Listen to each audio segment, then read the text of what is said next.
Let me give you 3 key indicators that you might want to consider becoming a corporation.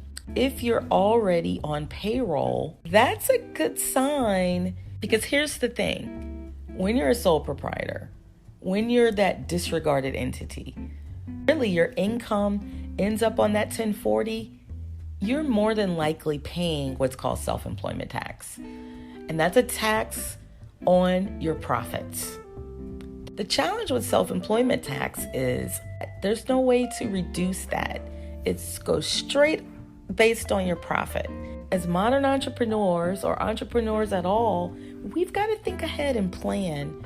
What's the best use for my profits in planning for retirement? You're listening to the Money Doctor, Money Talk for Modern Entrepreneurs podcast. Okay, this is Money Talk for Modern Entrepreneurs podcast, and we emphasize the modern for a reason. You're probably holding your phone right now, or it's nearby. You spend most of your time on your phone if you were to track it versus a laptop or a desktop. You probably spend a lot of time moving around, maybe not driving from location to location, but you could be working from home, so you're multitasking. You've got the kids involved. That's why we splash, the family finance message in here as well for family businesses. It's a big deal. Those are modern entrepreneurs. Now, that doesn't mean if you're sitting at a desk, you don't have a family and they don't help out at times. What we're talking about here, though, are ways to use technology and apps, AI, all of that to help us be these busy, multitasking business owners that we are.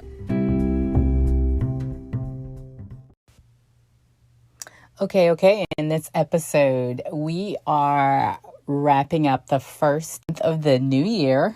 Hard to believe, but time really is flying. Really, the focus of most of my clients that is tax documents that are coming in the mail. 2 types for the most part. Most people are getting is going to be the W-2 if you're an employee, and the 1099 if you work for yourself, you're an independent contractor. If you've heard the gig economy, a lot of our ride sharing and the Airbnb and things like that would be getting 1099s. So I want to talk about what those are, the differences, because a lot of people don't realize there's a difference. And then if you are an employer or a business owner, make sure that you've got your workers classified the right way. And this is not a new problem at all. I will tell you, I'll put a link in the show notes about the differences where you can read about that at the IRS website. It is a growing problem as more and more people have been either laid off, so they've kind of been forced into self-employment, thus the 1099, or employers sometimes just make the decision to put everyone on 1099 because it saves the employer money. So you do have some recourses about that. And just in looking at that earlier today, I will be honest, the IRS is really cracking down on that even more than they used to. If you are issuing these documents, make sure you're issuing the right ones. Make sure you've got your people classified the correct way. And if you're not sure about that, of course, we're happy to help with that. It's not just saving and investing, but this is a big part of your money is taxes. And this is where it all starts, because when you're receiving a W-2 versus a 1099, that simply means you are not controlling all of your money. So you can tell by the way I said that. I am a fan of 1099s. I've gotten more of those in my lifetime than W-2s because I like the control. That's what 1099s represent. Control of all of the money you're earning versus the W-2. You're not controlling all of the money you're earning because all those boxes, that's how you know which one you have. It does say that in bold print as well. You don't have control over all of your money because of withholding. It is the law. The employer is not just being mean. It's the law that they have to withhold and take out taxes in advance. That's right. The government doesn't trust all of us to do it on our own. And it can be very, very difficult for the working class because of that. I tell my story of rebuilding enough in the last few years, especially, but I was able to rebuild my finances. And when you hear me talk about saving, 20 grand in 18 months, I was able to do that quicker because I was controlling all of my money in the form of 1099s, of course, and just being paid fees versus, other people controlling my money. But here's the flip side. For folks that, want the control, there's also responsibility that goes with it. Responsibility for what? Well, a big part of my day today was, in Zoom meetings with clients, going through their accounting systems, going through their checks, their bank statements. There's the responsibility. You have to do your own accounting and really account for your own expenses.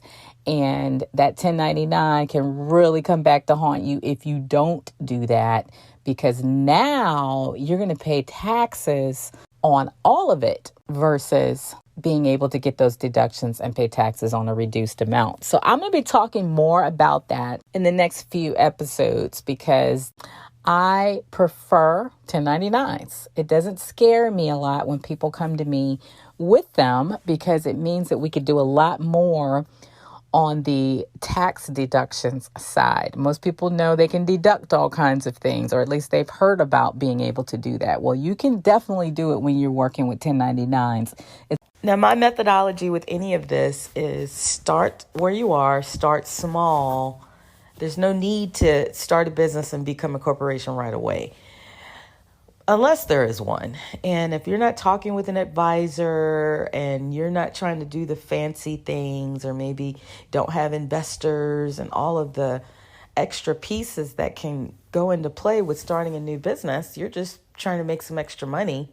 In my opinion, there's absolutely no reason for you to become a corporation, especially if you don't have reports, you don't have any historical idea of what your sales may be, because that's really a key advantage these days to becoming a corporation. You're going to save on taxes. So there's no reason to do these things if you don't have a basis to do it. And so I want you to picture someone just like that, starting a business on the side. They're working a job and they've got a hobby that they've been using to make extra money. You are an excellent candidate to start reporting what you're spending in the form of deductions on your taxes. You're going to do that. You're going to profit or loss from business, the Schedule C that goes along with IRS 1040. So in this case, you have decided to just be a sole proprietor.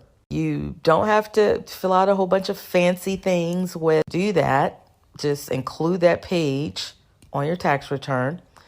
You may have to do some things with your state, though, and your local authorities. So definitely check with them with your licensing. And there's some franchise taxes, occupational license taxes. These are different local taxes that vary by locale, vary by state. But for federal purposes, that's pretty much it. Your taxes are typically going to be due for that April 15th deadline, or sometimes it's a few days after. That's pretty much what you need for taxes. Now, this doesn't include, again, even payroll taxes. In that case, you've got taxes due all year. And so I'm going to be providing a resource at the end of this podcast where you'll be able to get a little checklist of all the things, or most of the things, especially on the federal side, that you should have filed by now. And we're talking March 15th. So that's a sole proprietor. Now, in some cases, you might want to be an LLC and not just a sole proprietor. That's called a limited liability company. And yeah, that's the next step above being that sole proprietor. So in that case, you would go ahead and you probably got a name. So in those cases, you definitely need to file some things with your Secretary of State, getting permission to do business that way. And you want to let IRS know that as well, because if you're doing business that way, you're going to be receiving payments that way, 1099s, for example, and you want all of that to match when it gets to IRS. You're going to have probably a tax ID that's not just your social anymore, especially if you've got payroll. And so you see what's happening? We're advancing in our business, advancing in the things that we're filing. So in that case, you're just going to file your taxes again as an LLC, and same thing. It's going to be part of your 1040. You may be hearing that word disregarded entity. As a matter of fact, that's what it's called when you fill out your SS4 to get your tax identification number. That means I'm an entity, IRS, but still tax me as if it's part of my personal finances. And so that's where you're going to see the LLCs. Same thing, profit or loss from business on that Schedule C, and it's part of the 1040. Let's say you're doing so well and you're out in your marketplace, your networkings, and you meet someone who wants to join forces with you. Hey, we should do this together. Now you've got two people who are part of the business, and even if they just contribute financing or maybe they're actually doing some of the work, you both decide to go into business together or to join forces with the existing business. Now you can no longer be the sole proprietor, but for tax purposes, you are defaulting and becoming a partnership. Partnership is going to be for two or more people in business, going into business. That's how IRS will look at you, as a partnership. Now, I think it's a good time to talk about, since that's one of our more advanced business structures. And it's also one of those, if you remember from my intro, that you need to be filing an extension or filing the return on March 15th. This is when you will need to look at Form 8832. This is a form that you are now requesting because you were a sole proprietor before or a sole owner, that now that it's two people, you've got to make that change. You've got to let the IRS know about that other person or people. And you do that on Form 8832. And you're going to just check off, we're making a change, and fill out the rest of the form. Now, we've already talked about one person, two people, entities.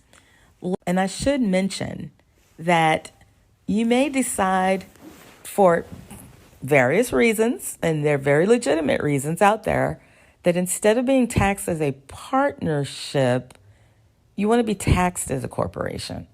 Same thing. You want to note that on these 8832 forms. You want to make that change, and then you want to check off that you want to be taxed as a corporation. And let me tell you, corporations, they get right now the lowest tax rates. Still, as of this recording, things are changing or are being, debated right now in Congress. But for now, they get the lowest tax rates, and they get really special options for retirement plans. So as your business grows, you want to definitely look into that. Now, let's talk about the next form of business that you're going to hear about. And I just mentioned it, corporation. But sometimes you want to start small with that corporation. And so that's where your S Corp formation comes in. S Corporation. There's another form that you need to make the request to be taxed that way, because here's what's happening. Corporations get taxed. S corporations do not get taxed, do not pay tax. They pay tax on certain forms of income, but that's in very special circumstances. For the most part, when you decide to become an S corporation, you're saying, I want to be that corporation, but I only want to be taxed once, and that's on that 1040, my personal return. And so because corporations do pay tax, you've got to elect to have this special form of not paying tax through that corporation, but instead being taxed on your personal return. And that's the form 2553. That form is where you're saying, yes, I'm a corporation, but I don't want my corporation to have a tax bill. I want to pay taxes on my personal return with the benefits of being a corporation. Now, we've talked about sole proprietors becoming LLCs. LLCs maybe having one or more people. So we're now advancing to becoming a partnership. And maybe we have more than one person, but we decide to be a corporation instead with all of its benefits. To do that, we're using Forms 8832 to make these changes, and we're using 2553 to minimize or eliminate what's called double taxation, where with a corporation, I'm paying tax from the corporation and I'm paying tax on my 1040. The S Corp helps you eliminate that double taxation. Okay, I want to switch gears and spend just a few minutes on some tactical things. Like, here's what you do when the mail comes in. Here's what you do when the e-bill comes in, okay? Might want to go back and check out some of my previous January episodes. So I won't spend a lot of time on it here, but I do want to talk about the shortcut 6. What is that? These are my categories, that 6 areas that you'll be able to notice whether it's coming through the mail, whether it's coming through your email, even if you have to go online and download it into these 6 categories. If it's business related, have a separate file for that. Keep those things, matter of fact, all year long in its own place. If you go out to eat and that meal is a business deduction, then put it in a separate place away from the other receipts. Simple. Most people aren't doing that, but this is the time to start a new system. I'm not saying necessarily for the past do that, although if you haven't filed taxes, you've got to go backwards anyway. It wouldn't be a bad idea to start this process for this prior year. But it's a second. Household expenses. These are monthly, they're recurring. These are the utilities. But then think about it. This could be home-based business. Now, that shouldn't be on your profit and loss still, but we want to have all that together for your tax person, even if it's you, so that now when the software starts asking about, utilities and maintenance and other things you're doing for the house, you have it all in one place. So that's your second category, household. Third category, debt. Let's just deal with it. We know the credit card bills are coming in. So what we're going to have you doing by having all your debts in one place, you'll be able to see them all on one page. We've got a worksheet called our debt log. Have all your debts in one place, have them all so that you can begin to analyze and see what debts are hurting you the most, which ones you can really tackle first, because keep in mind, if you're doing the way that we teach it, you're going to have extra. We guarantee it. That's the third area, is your debts. Fourth area is going to be insurances. I'll be honest. That's something that we don't talk much about here. Insurance is important if in your financial planning, because what if the worst happens? What if the unexpected happens? It happens every day to people. Insurance will come in and at least make you whole so you don't lose financial ground. But here's the problem. It's expensive. It's getting more so, especially with climate change and just everything happening in our world. Rates are going up. That's an area that I find tremendous savings when we're digging into these documents. So do yourself a favor. As something comes in insurance related, just put it in the insurance folder. Look, the insurance file, insurance drawer, however you want to do it. But separate your money matters. So A, it's not so overwhelming, but then B, you can see this clarity start to emerge. How could I forget it, right? Tax documents. Anything tax that says important tax document enclosed, that's going to be something that you'll want to keep for your tax preparer for sure. Sixth area, banking. Now, why would I have you separate out the banking? Well, Your bank statements are the foundation of your documentation for your taxes, especially if you're deducting for businesses, okay, which is our world, tax deductions. So that bank statement is fundamental to supporting what we're filing on taxes. But the other reason is, especially if you have some situations, you might be in a little bit of crisis, you want to find out sooner rather than later that something's going on with your bank account. Now, I know a lot of us bank online, but they tend to still send stuff paper when you've got some problems at the bank. So that automatically bumps that mail or email to the priority. Here's the other reason. The way that we digitize receipts, that's coming up more and more and more now when I work with, especially new businesses. How do we keep track of the receipts? Because you've got all this fancy tech out here telling you to scan one by one. No way would I ever recommend that. They're telling you to keep your receipts on their server. What? Why? You can see I get a little emotional about that part. What if you change providers? What if they all of a sudden start charging for storage? Do you really want to pay more than you're paying right now for your accounting software because they're holding all your receipts? Here's a big one. What if IRS wants to see something? Now you got to go into the software, because they're not going to do it, and find that transaction and deal with that headache. No. The way we teach it is a monthly system that goes right along with when that monthly bank statement cuts. See what's going on? So we've got bank statements and receipts all in the same place. Stay tuned for that, or follow me on my YouTube channel for sure. I'm going to be doing some demonstrations and putting up some videos on that. But keep those receipts with the bank statements. Most of the receipts, if you think about it, tie back to the bank statements. We want to have all that by itself. All right, so that was a lot. Hopefully, though, it helps you face this new year with less fear, less trepidation, and more confidence, more strategies. I can do this. I want to thank you for listening, especially if you're subscribing and sharing it with family and friends. We just appreciate you so much. You can reach out to me at any point, though, at any of the platforms at Your Money DR. You'll find me there. You can catch us here each month on the platform, anywhere that you get your podcasts from.